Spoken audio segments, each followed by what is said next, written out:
My second video. I just want to ask you, Carrie, how many years did you work at Goodwill, hon? In Flagstaff? 4.5 years. 4.5 years. And you just got through saying here a few minutes ago, in the 4.5 years that you worked there, you would see your family members at least how many times a week? Twice. Twice a week in Flagstaff, right? Yeah. All the way from the reservation, huh? Mm-hmm. All the way from First Mesa, Palaca, Hopi. 2-hour drive. A 2-hour drive. Carrie would see them shopping at the Goodwill all the time. Aunts, relatives, cousins, right? Mm-hmm. And how often did they come to visit your mother, like we said here?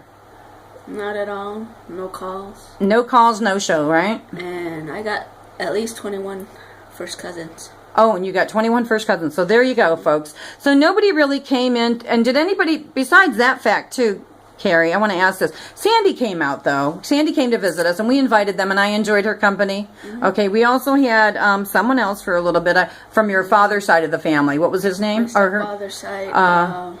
Bang Bang lady. Loretta, yeah, we had her, but then she kind of stepped over some boundaries, so we had to politely ask her to respect our boundaries, because we're very good, we're very strong ladies, spiritually speaking, and we know when people are stepping on boundaries. She had brought somebody that was under the influence to our home, is that right, Carrie? Yeah. That she wanted to have her mother fitted for some moccasins, which when Rosanna goes in the Hopi way, you said you do not want to go with moccasins. You said you want to go with your bare feet, right, Xana? No, I said that when you go home, you don't ask. You go barefoot. You don't have shoes on. Shoes on. So you don't want shoes on, is that right? Yeah. No. Yeah, that's what you said to us. So that's what we were respecting, right? She asked you if you're gonna go with no shoes on. Yeah, because we have your manta and your belt, Xana. I'm not listening to what she's asking you. Yeah, there you go. Now you're looking at me, hon. That's good. We got you your belt and we got you your manta, right? But you also said you didn't want to go with shoes on because that's the way you don't go, right? Yeah. All right, sweetheart. And we're going to honor that for you, Rosanna Preston, just so you know. Thank you. You're welcome, honey. So, but we're talking about some heavy-duty spiritual stuff here today, and we're talking about family. So, I got to tell you, folks, I know that if I lived in Arizona and my family was in Arizona, my kids would have came to see me.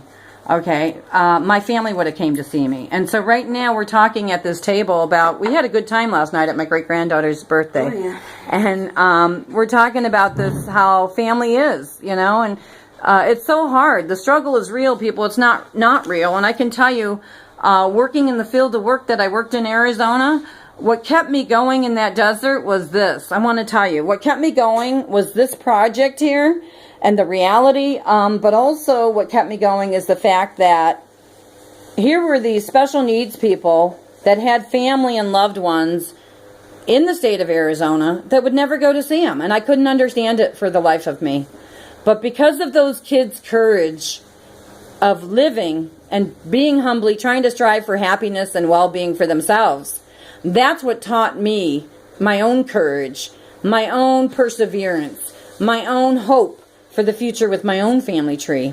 And what I want to say humbly is this. If people think that I went out to that desert just to play, I didn't go out to Flagstaff, Arizona just to play. No freaking way.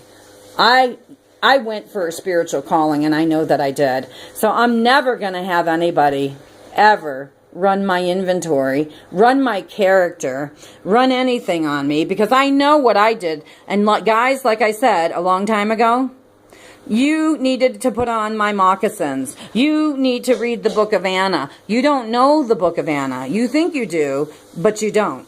You don't know what I've been doing. You don't know how I've been doing it. And Carrie, how many people do you think we took care of in Flagstaff as of recently, opened our doors to help the natives, honestly? Too many to count, is that right? Yeah. Okay, too many to count. And how many nights would I get knocks at the door and I would open my front door and make a bed for somebody? Can you count how many times Anna did that? I'd say 5. 5 only? Over all the years that we were doing that? No way. No way. No. Yeah, well, one of them can number more than a couple times. Oh, so one person? You mean like coming in more than once? That's Anthony.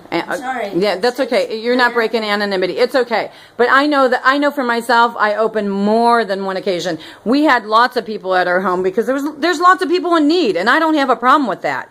What I got a problem with is people, how do I say this? People that don't know, that want to sit back and judge the book of Anna Anders, don't do that, because you will be 100%. Houses. And I also gave away houses. That's what people don't know either. I gave away a house at Christmas time, a mobile home that was mine. Not one, Carrie, not one home did I give away. How many homes did I give to people? Here, look at the peace sign.